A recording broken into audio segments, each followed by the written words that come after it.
c'est l'esprit de la médiocrité, c'est l'esprit de la grandeur, c'est l'esprit de Dieu. Et c'est cet esprit qui t'accompagne. Et lorsqu'on me parle de Québec, on me dit que cette année, c'est une année du Saint-Esprit. Que cette année, c'est une année du Saint-Esprit. Ma Bible me dit ceci. Ma Bible me dit ceci. Alors que Samuel disait à Saoul, tu partiras, tu passeras par ce filtre de Rachel. Tu vas rencontrer des hommes qui te donneront de pain. Mais il lui dit une chose à la fin. L'esprit de l'Éternel te saisira. L'esprit de l'Éternel te saisira. Et tu seras transformé en contrôle. Je déclare sur la vie de quelqu'un ce soir. L'esprit de l'Éternel te saisit maintenant. Et te transforme en contrôle.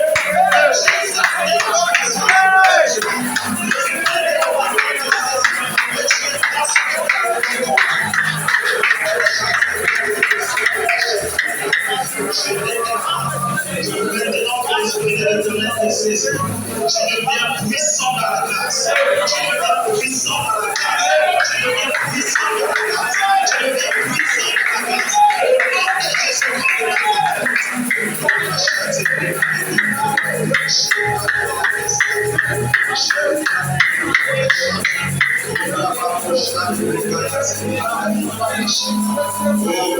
C'est de grâce. C'est de ça que nous sommes venus parler ce soir. C'est de grâce. C'est de ça que nous sommes venus parler ce soir. Je veux dire à quelqu'un, là où on a étudié hier, la grâce de Dieu te donne de triompher au même endroit ce soir. Là où les gens ont compris hier, la grâce de Dieu te la grâce de l'Éternel te saisit. Et la grâce t'amène là où tu n'as jamais gagné. Là où les hommes ne t'ont jamais vu. La grâce de Dieu t'y amène.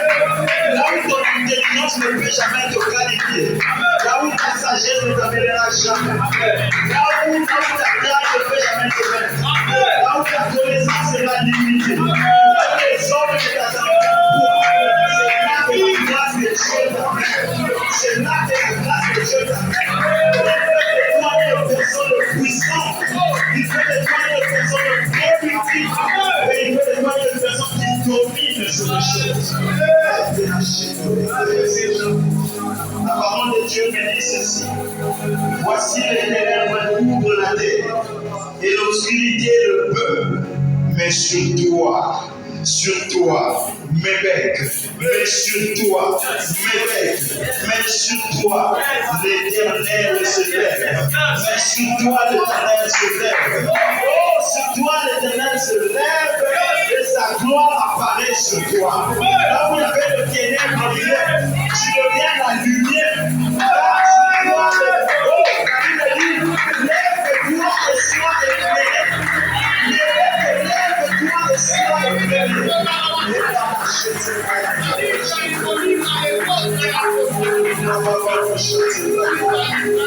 Lève-toi et sois éclairé. Réveille, lève-toi et sois éclairé.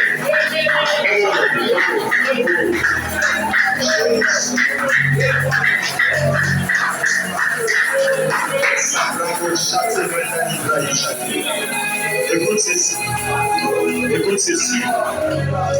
Bien-aimé, écoute ceci. C'est un message reçu de la part de Dieu pour Mébek. Exclusivement pour Mébek. Alors que nous préparions ce moment, Dieu nous a mis à cœur de dire à Mébek, ayez une vie de consécration. Ayez une vie de consécration. Ayez une vie de consécration. Nous étions dans une vision où nous parlions dans Mébek de la part de Dieu. Mais la salle s'est vidée parce que les gens avaient trouvé mieux dehors que dans la salle. Et c'est là que Dieu nous dit, ayons une vie de consécration.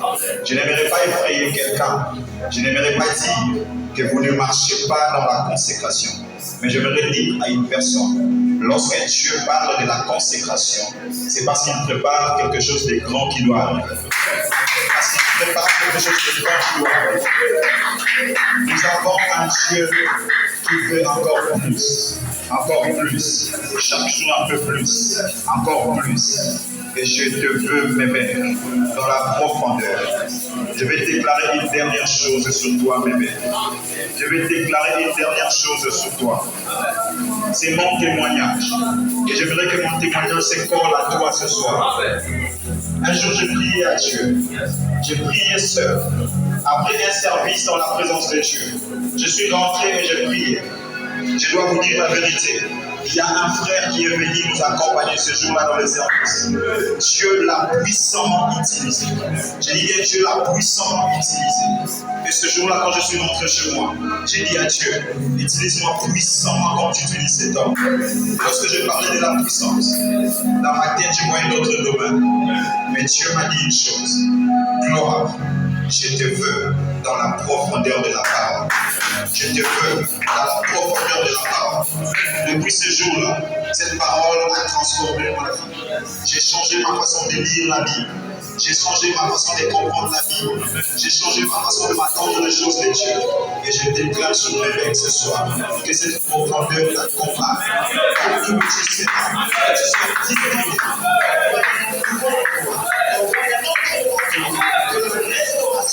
De la transformation, que ce soir soit transformé par notre au nom de Jésus-Christ. Father, we thank you, man. We praise you, Lord. We don't have another God, we don't give Lord. In this moment, we come to call you, Holy Spirit, glory you. And we want your manifestation. Que nous disparaissions comme que nous sommes, que tu apparaisses et que tu parles à ton peuple. C'est-à-dire qui suis-je pour me tenir, parler de ta part, un homme pécheur, un homme sans éthique que je suis.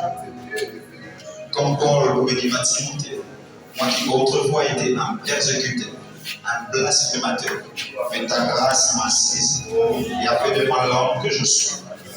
Seigneur, que tu accompagnes ces services, que je ne sois pas là, mais que moi aussi, je sois enseigné de toi. Seigneur, que ce soit cette parole qui va sortir de toi, restaure quelqu'un, transforme quelqu'un, et que ce séminaire biblique soit une richesse pour la vie de quelqu'un. Oh, un jour, Père, alors que je priais, à un moment donné, tu m'as fait réfléchir sur l'histoire de Jacob qui va se reposer sur un lieu qu'il baptise par après Bethel. Pourquoi il baptise les Bethel, Dieu? C'est parce que lorsqu'il s'endormait en ces lieux, il a vu le ciel totalement ouvert. Et les anges de Dieu qui montaient et descendaient. Et Dieu a dit à Jacob, je ne t'ai pas abandonné pour toi. Et ce jour-là, Jacob a fait un vœu. On t'a dit, Père, si tu partais avec moi, et que tu revenais avec moi, et que tu me gardais en bonne santé, et que tu me donnais de quoi manger, et que tu revenais avec moi jusqu'au pays de mon Père, alors tu seras mon Dieu. Alors tu seras mon Dieu. Et lorsque tu apparais à Moïse dans le puissant ardent, tu lui dis, je suis le Dieu des pères, le Dieu d'Abraham, le Dieu d'Isaac et le Dieu de Jacob. C'est ce que voulait dire que tu as exaucé le vœu de Jacob. Et Jacob a appelé ces lieux-là Bethel. Il a baptisé ces lieux Bethel. Et tu m'as dit à chaque fois que je vis quelque chose de merveilleux avec toi dans un lieu, que je fasse de ces lieux un nom. Père, je prie pour quelqu'un dans ces lieux. Que ce séminaire soit un monument pour lui. Que ce séminaire soit un monument pour lui. Après ce séminaire, il dira que c'est vu dans ce séminaire, que je fus restauré. Que c'est vu dans ce séminaire-là, que je fus transformé, et que ma vie a été impactée, et que j'ai changé ma façon de vivre avec Dieu. Et que c'est ce jour-là que quelque chose de nouveau et de grand s'est collé à moi. Que ce soit la partage de chacun de nous au nom de Jésus-Christ de Nazareth. Seigneur, nous te laissons Israël, créer dans ces lieux. Saint-Esprit, toi qui mouvais alors que la terre était vide et informe, move en ces lieux, peu importe notre nature. Nous nous accommodons à toi, Père, et nous te laissons l'espace au nom de Jésus-Christ de Nazareth. Un verre à très très fort.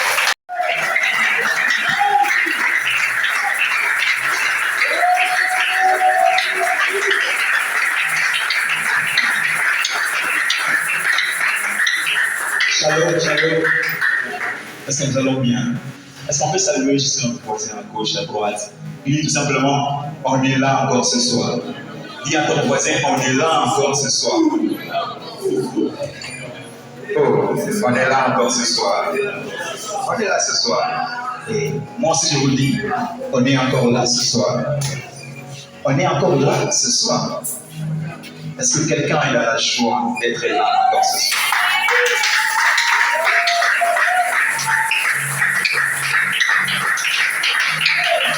Que Dieu utilise énormément. Et quelque chose de nouveau s'écolle à ta vie. J'aimerais te dire une chose. Il n'y a pas de hasard dans les choses de Dieu. Moi qui suis devant vous, je ne devais peut-être pas être là aujourd'hui. Les cordons, Jonathan connaît mon programme. Mais pendant que je posais beaucoup de questions à Dieu, pourquoi je suis encore là, il a continué à me convaincre que je devais d'abord être là, avant de vaquer à autre chose. Et ma seule prière, c'est que je sois encore là le mardi et qu'on clôture ces séminaires ensemble. Et j'aimerais te dire une chose. Jésus a dit à Marthe, ne t'ai-je pas dit, si tu crois, tu verras la gloire de Dieu. J'aimerais dire à une personne ce soir, si tu crois que ce séminaire de restauration et de transformation de vie n'est pas juste une dénomination, mais quelque chose qui doit t'arriver, alors tu le vivras au nom de Dieu. Tu ne passeras pas autre que ce moment. Ces moments sont venus pour t'impacter. Alors, ce soir, on va faire la deuxième partie de ce qu'on a commencé à parler le mardi 5. Alors que l'homme de Dieu, Jonathan, m'a appelé pour me communiquer ce programme, je disais à Dieu, j'avais déjà fini ce que j'avais préparé. Il faudrait que je prépare autre chose. Ou je ne sais pas moi. En tout cas, j'étais dans mes pensées et tout. Et Dieu m'a dit, je t'ai rappelé parce que ce n'est pas encore fini. Tu dois ajouter quelque chose. Et ce soir, je ne serai pas très lent. Je serai très court. Mais je vais t'ajouter quelque chose de très important. Je vais ajouter à quelqu'un quelque chose de très important au-dessus de ce qu'on a dit le mardi 5. Je rends grâce à Dieu pour la grâce qu'il nous accorde encore d'être ici dans sa présence. Je dis merci à l'homme de Dieu Jonathan malgré son absence en ce moment et aussi à tout son comité pour la confiance renouvelée dans notre personne. Nous ne les méritons pas. C'est la grâce de Dieu qui nous met là devant pour nous parler de la part de Dieu. Et je dis merci à tout le monde qui est ici présent, ainsi qu'à ma collaboratrice qui m'accompagne toujours. Que notre Dieu soit favorable avec nous. Nous avons commencé notre grand thème, soit puissant dans la grâce, depuis le 5 avril, le mardi 5 avril 2022. Nous avons commencé un très bon thème, un joli terme, soit puissant dans la grâce. Nous lisions autrefois des livres de Psaumes, chapitre 68 à son verset 29, où la Bible dit, ton Dieu ordonne que tu sois puissant. Ton Dieu ordonne que tu sois puissant. Mais nous avions aussi lu les livres de Timothée, le chapitre 2, le verset 1er, où Paul dit à Timothée, il lui dit, toi donc, mon enfant, sois fortifié dans la grâce qui est en Seigneur Jésus. Et je vous avais lu ma version NBS que j'utilise souvent, la version Nouvelle Bible Seconde, qui dit, toi donc, mon enfant, sois puissant dans la grâce qui est en Jésus-Christ. Et il dit par la suite, ce que tu as entendu de moi, transmets-le à des gens qui soient eux aussi capables de le transmettre aux autres. Dieu était en train, qu'est-ce que je dis? Paul était en train de parler à Timothée en termes de multiplication. Il disait, moi, Paul, ton père, toi, mon enfant, j'étais comme enfant. Toi aussi, il faut avoir des enfants dans la foi. C'est ce que Paul disait à Timothée. Mais pour que tu aies des enfants dans la foi, ça ne dépend pas de toi. C'est une grâce. Voilà pourquoi il a dit, sois multiplicateur dans la grâce qui est en Jésus. Il voulait dire à Timothée que la grâce est là et la multiplication, la puissance est également là. Sois juste conscient de ce que tu as et demeure dans ça et sois prolifique dans cela. Et nous avions dit que nous avions des mots que nous avions utilisés. Je suis en train de faire un récapitulatif pour certaines personnes qui n'étaient pas là, ou carrément même dans le même parce que nous avons entendu ces messages. Nous avions dit, d'un côté il y a la grâce, d'un autre côté il y a la puissance. Et nous avions dit, être puissant, c'est avoir de l'autorité, être autorité. Être puissant, c'est être investi de domination. Et lorsque Paul dit à Timothée, sois puissant, et lorsque Dieu donne un ordre, que tu sois puissant, c'est parce que, j'avais dit, il a une mission à accomplir avec chacun d'eux. J'aimerais qu'on saisisse les mots comme la Bible le dit. Dieu ne vient pas négocier avec l'homme pour lui dire, bien-aimé, tu peux être puissant dans la grâce. Ou carrément lui dire, j'aimerais que tu sois puissant. Mais je donne un ordre. Ceux qui ont fait des bonnes écoles plus que nous savent qu'il y a un temps qu'on appelle l'impératif. Et lorsque Dieu dit, lorsque Dieu dit ton Dieu ordonne, c'est l'impératif. C'est-à-dire qu'il refuse d'être puissant dans la grâce, qui refuse d'être puissant dans Dieu ordonne, il empêche à Dieu d'accomplir de grandes choses avec lui. L'homme qui veut marcher avec Dieu, c'est un homme qui suit les ordres de Dieu. Lorsque Moïse doit se présenter devant Pharaon, alors qu'il posait la question à Dieu, s'il me demande et que je lui dis que c'est toi qui m'envoies, quel est le signe que je le montrerai qui prouverait que c'est toi réellement qui m'envoie? Dieu a donné l'ordre. Il a donné l'ordre à Moïse. Il a dit ceci: il y aura une verge entre vous, toi et Aaron. Verge par terre, et il deviendra un serpent. Chose qui s'est déjà faite entre Dieu et Moïse lorsqu'il a parlé de Dieu. Je me pose une simple question. Pourquoi, lorsque Moïse arrive devant Pharaon, alors que c'était sa question à Dieu, s'il me demandait, mais pourquoi seulement Pharaon doit poser la même question? Qu'est-ce qui nous prouve que c'est Dieu qui vous envoie? Effectivement, parce que, comme j'ai dit au départ, les hasards dans le plan de Dieu n'existaient pas. Tout est chronométré, tout est planifié.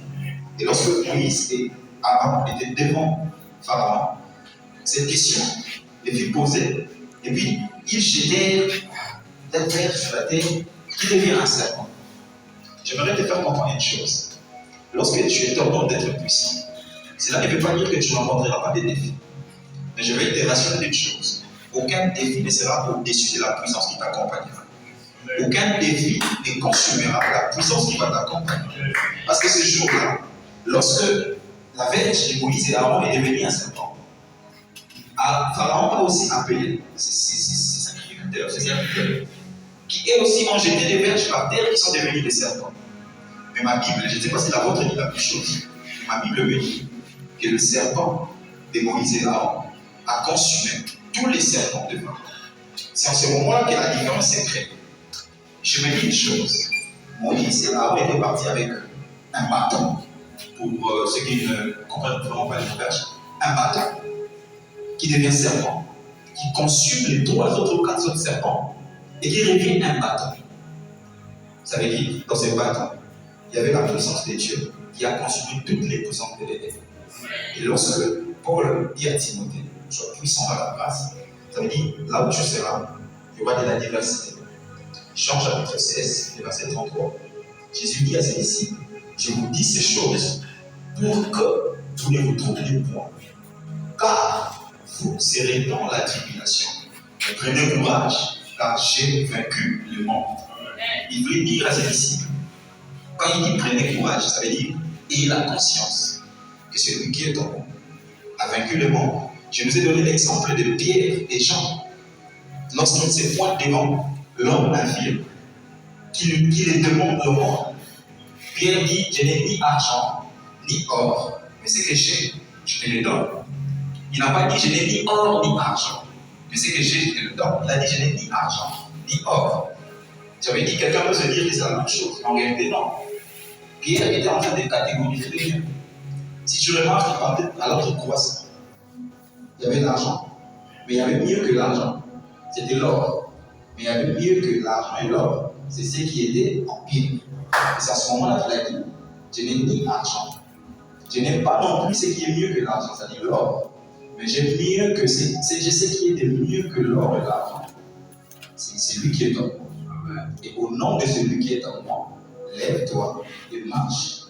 Le résultat de cela, c'est que l'homme qui se lève et qui marche est lui-même capable d'aller chercher l'argent et l'or pour lequel il se mettait devant les temples. Vous commencez à demander. Voilà pourquoi je viens au nom de l'Éternel ordonner à quelqu'un, d'être puissant, productif, dominateur sur toutes les choses. Et ce soir, on va faire la continuité de ce qu'on a commencé. Nous avions dit qu'il est possible d'être productif. Notre sous-thème, nous avons exploité la capacité dont Dieu ordonne que tu sois productif. Et nous avons dit, la productivité commence dès le moment que l'homme a la sémence. On ne peut pas s'attendre à un produit sans avoir sémé. C'est vrai, Dieu nous a pas dans un champ que nous n'avons pas sémé, mais il y a quand même quelqu'un qui a sémé.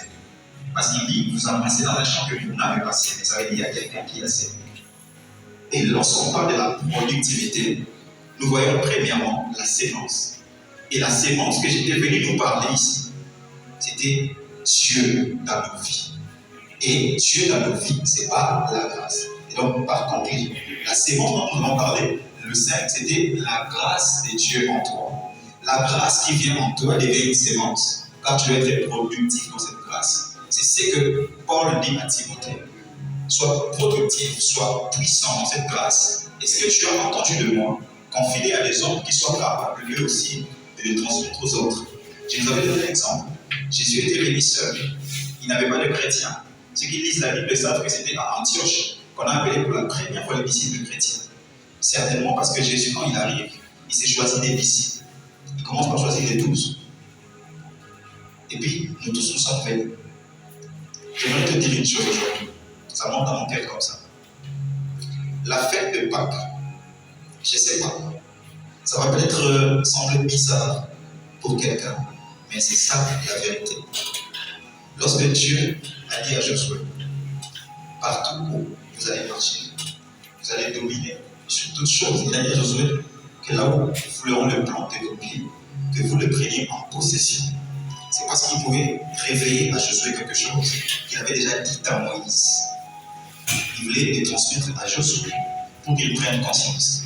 J'étais en train de dire par rapport à la fête de Pâques, c'est que parfois, ils ne célébreront pas la fête de Pâques comme ils se doivent. J'avais essayé de noter quelque chose pour vous. Tu peux certainement rejeter. La résurrection de Jésus n'était pas pour l'adorer, mais c'était pour avoir des preuves qui doivent nous envoyer vers la mission. La résurrection de Jésus, bien aimé, ce n'était pas pour qu'on l'adore. Je sais que ça semble être bizarre. Jésus, il aime l'adoration. La Bible dit qu'il siège au milieu de l'adoration et de la louange. Mais pourquoi il nécessite pour ne pas qu'on l'adore? Je vais m'expliquer. Jean chapitre 20, du verset 16, je crois jusqu'au verset 21. La Bible dit, lorsque Marie arrive dans le sépulcre, il se rend compte que le Seigneur n'était pas là. Le Seigneur n'était pas là. Alors, il a commencé à se plaindre. Et là, nous irons le récupérer. Et lorsque Jésus a ouvert sa bouche, il a appelé Marie. Marie a reconnu la voix de son maître. Il a reconnu la voix de son maître. Et il a dit, Rabboni, qui veut dire maître. Mais j'aime ce qui se passe par la suite. La prochaine parole de Dieu, c'était ne me touche pas. Quelqu'un a déjà dit ça? Quelqu'un a déjà dit ça? D'accord. Jésus dit à Marie, ne me touche pas. Je ne suis pas encore allé près de mon père. C'est ce que Jésus dit à Marie. Ne me touche pas. Je ne suis pas encore allé auprès de mon père. En tous ces cas, il ne dit pas plutôt annoncer aux disciples que c'est Jésus-là qui nous avait promis qu'il va ressusciter. Il va aider à ressusciter. En tous les cas, lorsqu'il annonce, Thomas ne croit pas. Tout d'un coup, Jésus les appelle. Tout d'un coup, il appelle Thomas de venir toucher. Il lui dit, viens toucher. Je vais vous poser une question. Jésus dit à Marie, ne me touche pas. Pourquoi? Parce que je ne suis pas encore allé auprès de Dieu. Mais tout d'un coup, il dit à Thomas, viens toucher. Est-ce que, était-il en ce moment-là déjà parti auprès de son père? Ce n'était pas encore l'ascension.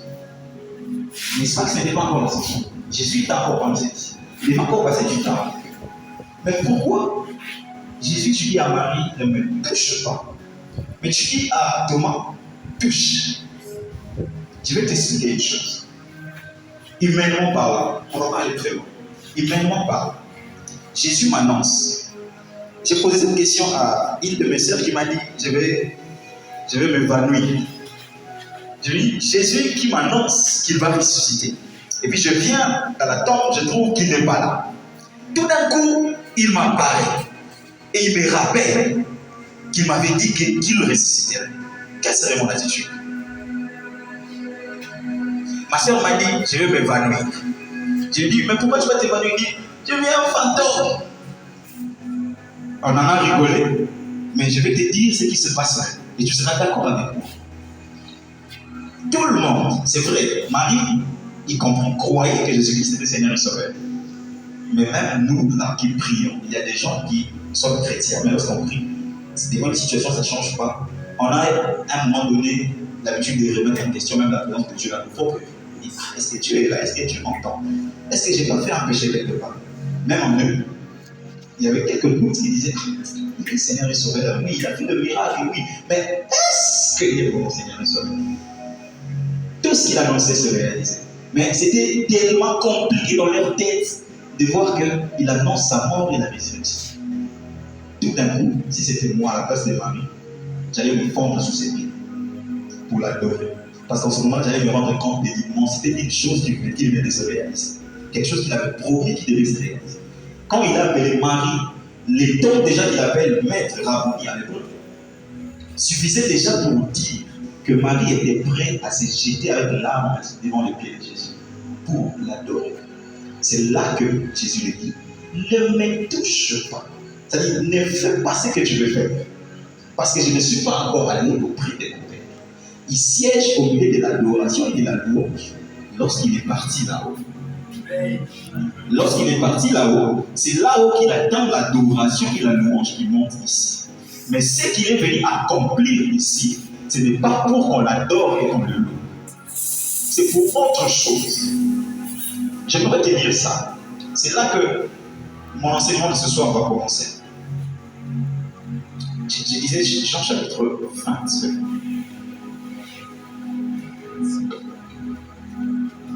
Jean chapitre 20.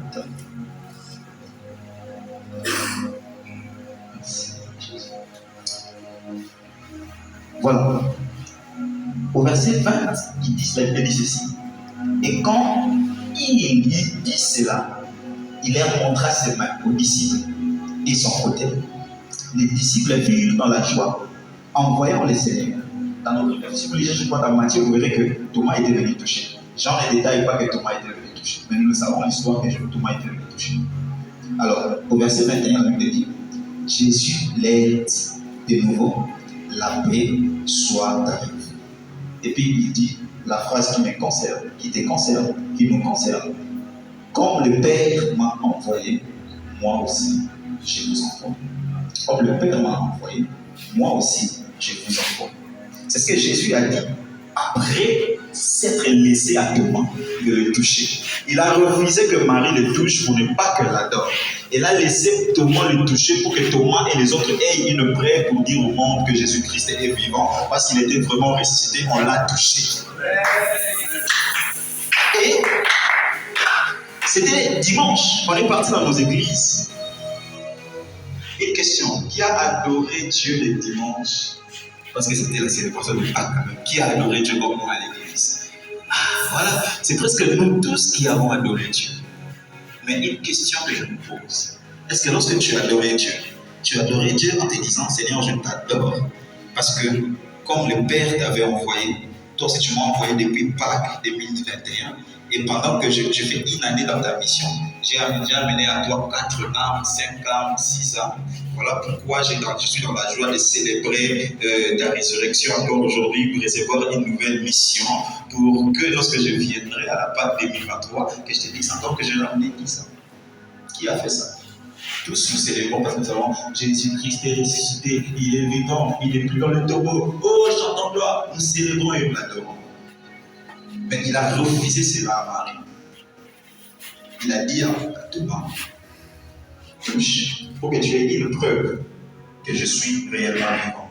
C'est comme Dieu qui dit à Moïse, jette les bâtons et deviendrai un serpent. C'est la preuve que c'est Dieu qui t'envoie. Et toi, va dire à ce frère qu'il est vraiment vivant. Il est ressuscité parce que je l'ai touché.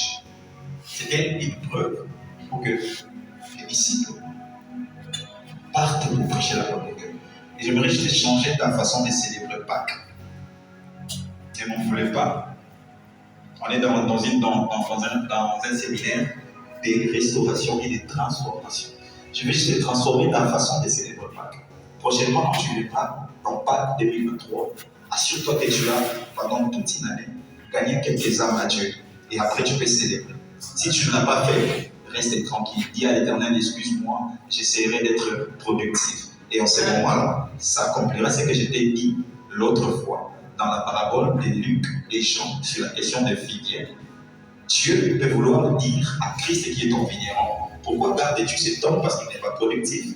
Mais Jésus lui dira, Père, laisse-le encore une année. Je vais encore l'arroser. Je vais encore mettre du fumier. Il sera productif. Amen. Parce que tu sais reconnaître là où tu as failli et que là où tu as besoin de la grâce de Dieu. Est-ce qu'on va comprendre? J'aimerais vraiment m'assurer qu'on va comprendre. Parce que c'est là que prend l'envol de mon message de ce soir. Et je t'ai dit la fois passée qu'après la sémence, il faut être conscient de cette sémence. Comme Pierre était conscient de ce qu'il avait devant l'infirme.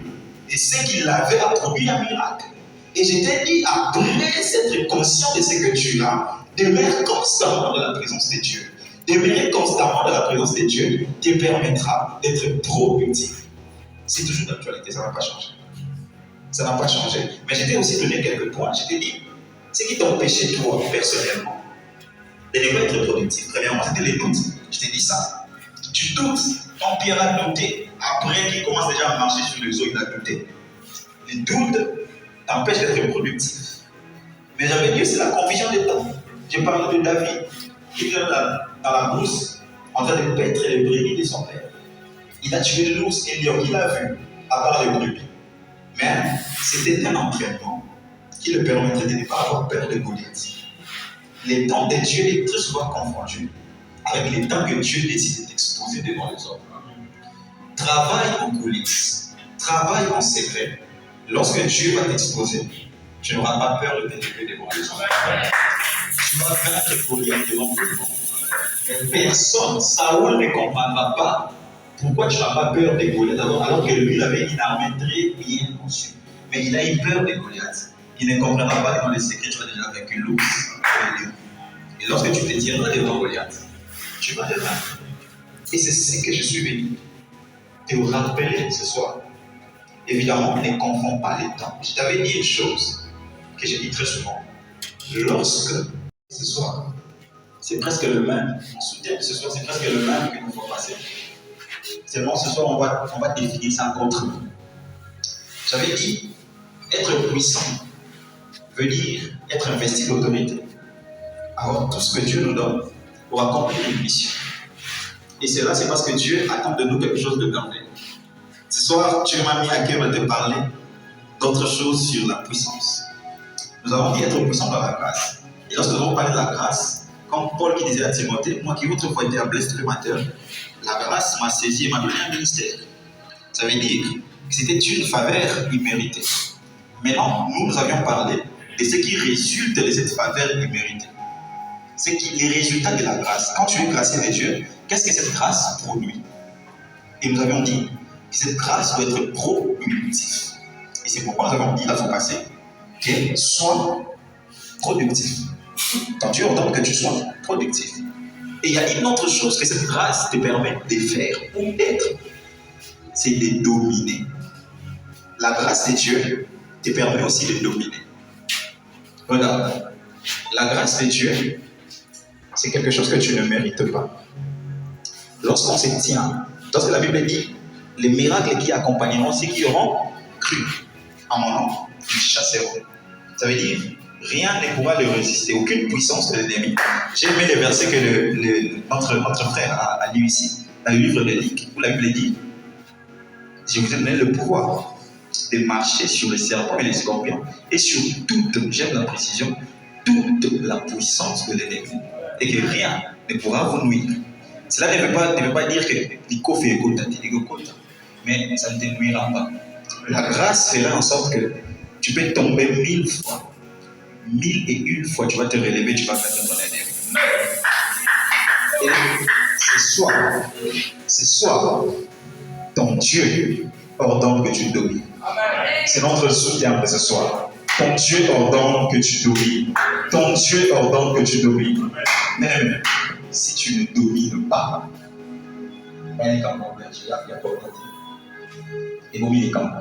j'aime un chanteur de l'Éternel, je préfère dire son nom, qui dit « La connaissance te placera au-dessus de ta génération. » La connaissance te placera au-dessus de ta génération. Et j'étais là le mardi passé. J'ai suivi l'homme de Dieu Mardoché, c'est ça? J'ai suivi l'homme de Dieu Mardoché qui parlait de Jésus-Christ. Il a dit la prière, forcément, ne donne pas la victoire sur l'ennemi. Parce que lorsque Jésus sort des moments de prière fort, l'ennemi vient quand même le tenter. L'ennemi vient quand même le tenter, mais la parole qui était en lui, la connaissance qui était en lui, la parole qu'il était, c'est ce qui a éloigné définitivement l'ennemi de lui. Lorsque le diable lui dit, il est écrit, il réplique, il est aussi écrit. Et donc, j'aimerais ouvrir une parenthèse. La connaissance que nous vous donnons permet, lorsque le diable vient, il ne viendra pas seulement parce que tu es faible. Non, il viendra même pendant que tu es fort. Jésus sortait des 40 jours, 40 minutes de diable. Il viendra même pendant que tu es fort. Mais c'est justement pour que tu lui dises qu'il est écrit que tu ne viendras jamais, que tu ne vaincras jamais, que je suis au-dessus de toi. Tu lui diras qu'il est écrit. L'esprit qui est en moi est plus fort et puissant que toi. Et tu dois céder. Tu dois céder. Un jour, mon pasteur m'a dit, j'étais dans la maison, je dormais, et puis j'ai senti la présence des démons dans la maison. Il m'a dit, la première fois que je sens de ça, j'ai eu peur. Mais à un moment donné, je me suis rendu compte de celui qui était en moi. Et je me suis assis sur mon lit. J'ai dit aux démons, sortez de ma maison. Et je me suis endormi très bien jusqu'à le matin. J'aimerais te dire une chose. Ça peut te choquer. Regarde, la prière n'éloigne pas forcément le diable. Il se peut que la prière attire les diables vers toi. Il se peut que la prière attire les diables vers toi. Seulement, lorsque la prière éloigne les diables, c'est pour un objectif. Qu'en ce moment-là, qu'il arrête ce qu'il est en train de faire. Tu comprends? Mais lorsque c'est la parole qui éloigne les diables, c'est pour qu'il parte définitivement. Tu es devant une situation, tu pries, ça ne va pas. Tellement qu'il y a un feu qui s'allume dans ta prière, le diable ne peut pas s'approcher. Il se retire, il attend. Dès que ça va s'éteindre, il viendra. Mais s'il sent qu'en toi, il ne t'aura jamais. Parce que tu sais ce que tu vaux. Parce que tu sais ce qui est en toi. Tu sais en qui tu as cru. Il ne reviendra plus jamais. Parce qu'il n'aura pas sa place. Et donc, j'ai envie de te dire ceci. La prière ne peut forcément pas chasser des démons. La prière peut aussi tirer des démons. J'ai dit, quand tu éloignes les démons, c'est pour qu'ils reviennent après, peut-être quand tu sois faible. Au moins que tu ne sois plus jamais faible. Mais lorsque la prière attire les diables vers toi, c'est pour que le diable reçoive des injonctions qui le permettraient de lâcher prise là où il était en train d'agir. Tu as prié que les diables s'approchent de Jésus. C'est pour que Jésus lui dise, tu ne tenteras jamais les fils de Dieu.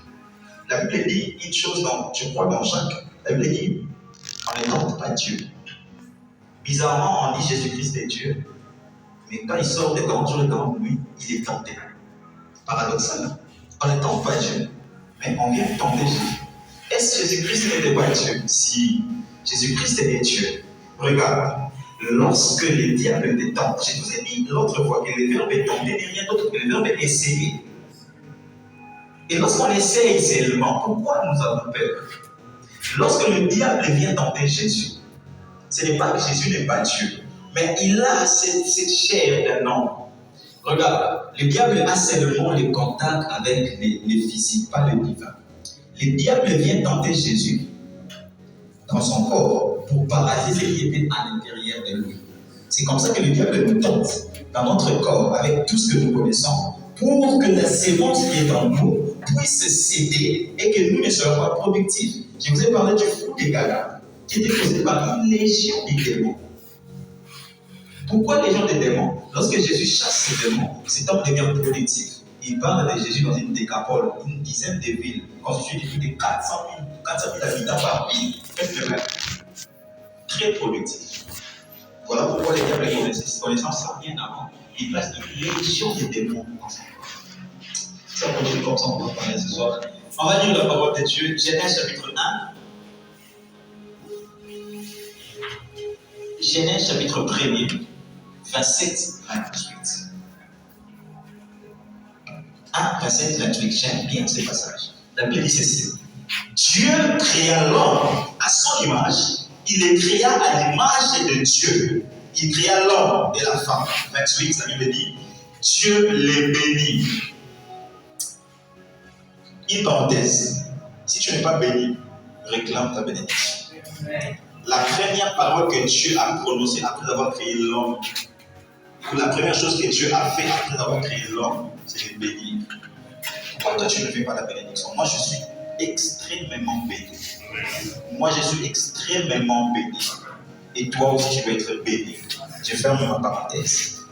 Et Dieu leur dit, premièrement, soyez féconds. Deuxièmement, multipliez. Troisièmement, remplissez la terre. Et quatrièmement, l'assujettissez. Il y a des. Ici, il n'y a pas le droit.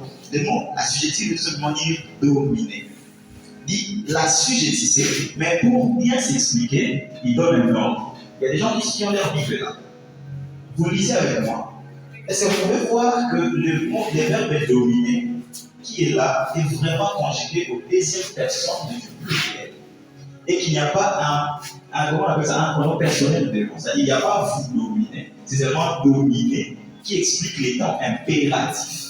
La Bible dit dominer sur, où est-ce que je suis? La Bible dit dominer sur les poissons de la mer, sur les oiseaux du ciel et sur tout animal qui se met sur la terre. Je ferme ma Bible. Dominer sur les oiseaux, et qu'est-ce que je dis? Les poissons de la mer. Les frères, vous savez dit? Le frère Fabrice dominait sur les poissons de la mer, dominait sur tout animal qui marche sur la terre, et dominait sur les oiseaux du ciel. C'est vrai, je sais qu'on attrape les oiseaux, on attrape les poissons, on tue les animaux. Est-ce qu'on domine forcément sur eux? Une question simple. Ce qui est lié en haut, tiens. Ce qui est lié en haut, tiens. C'est au salaire. Alors que la Bible nous demande de dominer sur ces animaux. Ce qui lui a côté à Tosan, ce qui est bien parce que lui il est sur la terre, ce qui m'a côté à Tosan. Ah, il y a un école. Quelqu'un qui tue l'église. Il y a même des gens qui ont peur des yeux des églises. Moi j'ai déjà mangé l'icou. Il y a des gens qui ont peur des yeux des églises. Ça veut dire qu'on peut facilement prendre le poisson, les thomsons. C'est ce qu'on appelle ça, les thomsons, mais lorsque c'est les nano enfouis. On peut facilement attraper les chimériques, mais lorsque c'est les lions enfouis. On peut facilement, je sais pas moi, corbeau, je sais pas moi, n'importe quel oiseau de pied. On peut attraper un moineau. Lorsque c'est l'aigle, on a peur. C'est griffé, tout ça. Ça veut dire que malgré qu'on a la domination, on a l'impression comme s'il y a des choses sur lesquelles nous ne devons pas dominer. Je suis venu dire à une personne que tu as le pouvoir de dominer sur tout sauf rien. Amen. Et lorsque la Bible dit dominer sur la mer, les poissons de la mer, dominer sur les animaux qui marchent sur la terre, dominer sur les oiseaux qui volent dans les cieux, ce n'est vraiment pas les poissons, les animaux ou les oiseaux que Dieu veut nous parler. C'est soit très belle d'interpréter ces versets autrement. Regarde, là où nous sommes, la mer c'est trop court. Généralement, le bordel aussi là. Nous atteignons les amateurs. On nous a toujours dit l'eau de la mer est salée, n'est-ce pas? Et l'eau des forages est comment? L'eau des forages est comment? Pimentée. Salée aussi. L'eau des forages est salée. Et on prend l'eau des forages. Là. Ça veut dire la mer est pas mal. La mer est là. Regarde, si tu creuses, tu vas aller voir là. La mer est juste là. La mer n'est pas là-bas, là-bas, là-bas. La mer, quand tu creuses, tu vas aller voir là. Et c'est tout là que nous prenons cette eau de la mer. Forage là, c'est l'eau de la mer. La mer n'est pas là. Je suis ici. Si la mer est là en dessous, ça veut dire que la terre c'est ici au-dessus. Et le ciel, là-haut. La Bible veut nous dire une chose. Dominez sur votre sous-sol. Dominez sur votre sol et dominez sur votre ciel. La Bible ne nous parle pas de dominer sur les poissons, tout ça, non. La Bible nous demande de dominer sur les sous-sols, les sols et les ciels. Dominez sur votre sous-sol, dominez sur votre sol, dominez sur votre ciel. C'est ce que ce verset veut dire. Mais c'est quoi mon sous-sol? C'est quoi mon sol? Et c'est quoi mon ciel? Regarde. Ils sont nés dans des familles où les choses sont compliquées pour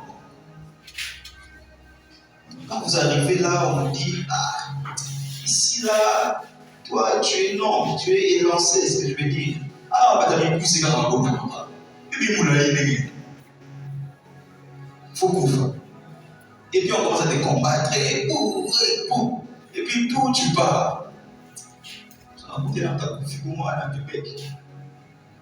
Tu regardes ça comme ça. C'est juste pour dire que celui qui a la connaissance ne peut pas mourir comme ça. Amen. C'est ce que nous appelons le sous-sol. J'aimerais que tu notes, si tu veux. Les sous-sols, c'est toute réalité qui a précédé ta venue. Ça peut être dans un lieu, ça peut être même sur la terre. C'est ça le sous-sol. Une réalité que tu ne connais même pas. Amen. Parce que tu ne vois pas ce qui se passe là, dessous là-bas. Autrement, on a dit, ils ont dit à Tata. Oui, mais l'autre côté.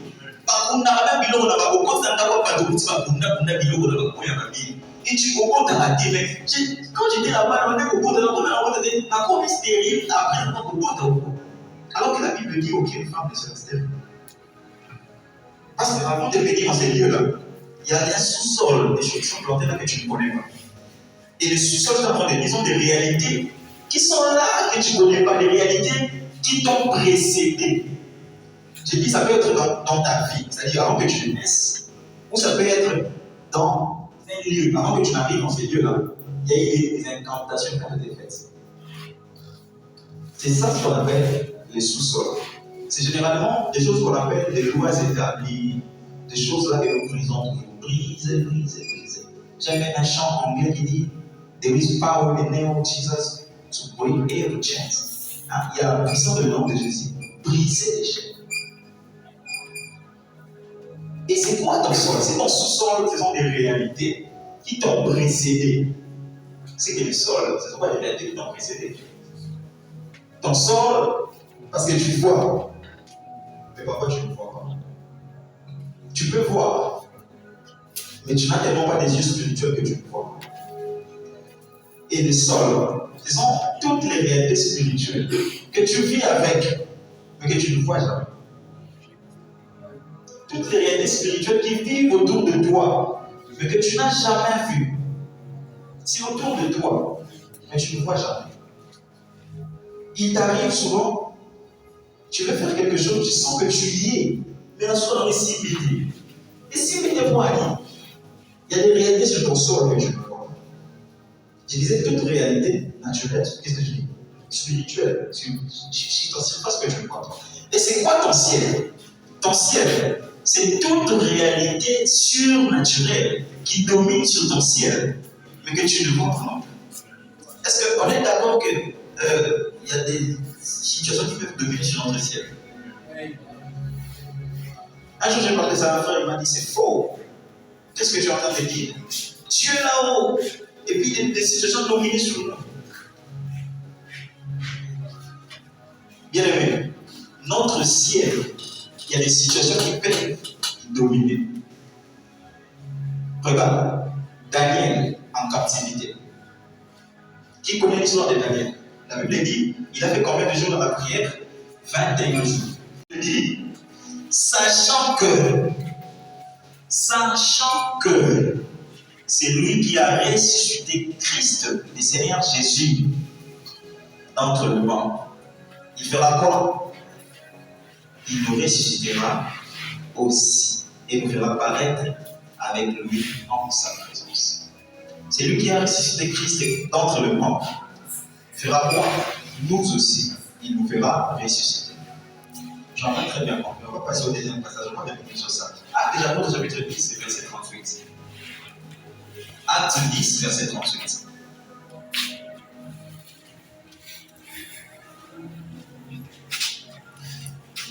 Acte 10, verset 38. La Bible dit ceci.